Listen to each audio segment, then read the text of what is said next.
বন্ধুরা, ঘরোয়া পদ্ধতিতে চিকেন চাপ করব, সেইটার জন্যে প্রস্তুতি নিচ্ছি আজকে রাত্রির থেকে। মাংসটাকে ভালো করে ধুয়ে তারপরে জল ঝরিয়ে রাখা হয়েছিল। তারপরে পেঁয়াজ, রসুন, আদা আর কাঁচা লঙ্কা পেস্ট করে এটাকে মাখানো হবে। এগুলো ভালো করে মাখিয়ে নেওয়া হচ্ছে। দেওয়া হচ্ছে টক দই, লঙ্কার গুঁড়ো, শুকনো লঙ্কা, এই কাঁচা লঙ্কা দেওয়া হয়েছে, তাও একটু লঙ্কার গুঁড়ো দিতে হচ্ছে, দিতে হয় আর কি। আর দেবো একটু কাশ্মীরি মির্চ।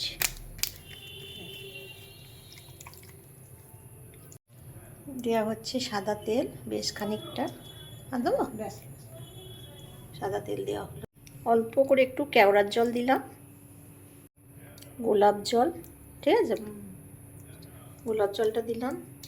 মিঠা তো অল্প, 4-5 ফোঁটা দিয়ে দেবো না, উগ্র গন্ধটা যেন না হয়, ভালো লাগে না।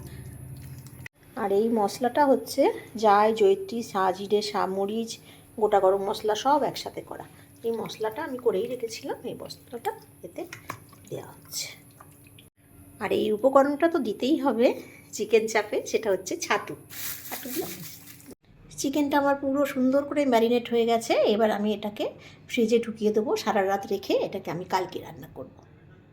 বন্ধুরা, চিকেন চাপ করার জন্য কালকে রাতেই ম্যারিনেট করে রেখে দিয়েছিলাম চিকেনটাকে। এইবার আমি দেব এর মধ্যে কাজু বাদাম, পোস্ত আর চারমগজ বাটা।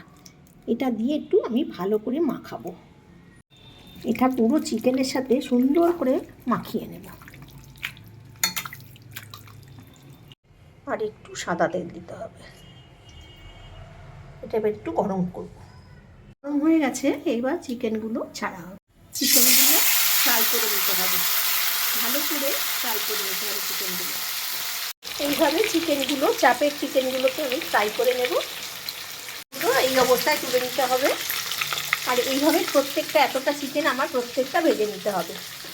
চিকেনগুলো তো সব ফ্রাই করা হয়ে গেছে। এবার তেল, ঘি এখানে দেওয়া হয়েছে, ছিল যতটা তার থেকে একটু দেওয়া হয়েছে। এবার এটা যেটা মাখানো ছিল মানে চিকেনটাকে, সেটা এবার কড়াইতে দেওয়া হবে। এবার কড়াইতে পুরো মাখানো এটা মশলা সমেত দেওয়া হলো।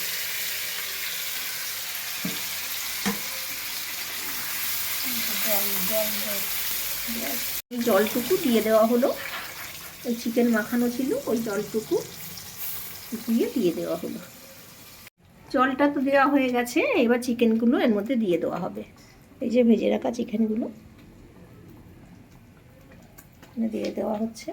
এই যে তেলটুকু ছিল, তেলটুকু দিয়ে দেওয়া হলো। এখনই যা সুন্দর সেন্ট আসছে না, মনে হচ্ছে যেন খাই নেই। হ্যাঁ সত্যি তাই। হ্যাঁ দিচ্ছি, নুনটা দিয়ে দিলাম বেশ খানিক। এই চিনিটুকু আমি দিয়ে দিলাম। এবার লঙ্কার গুঁড়ো দিই। হ্যাঁ, চিকেন চাপ থেকে অনেকটাই জল বেরিয়েছে।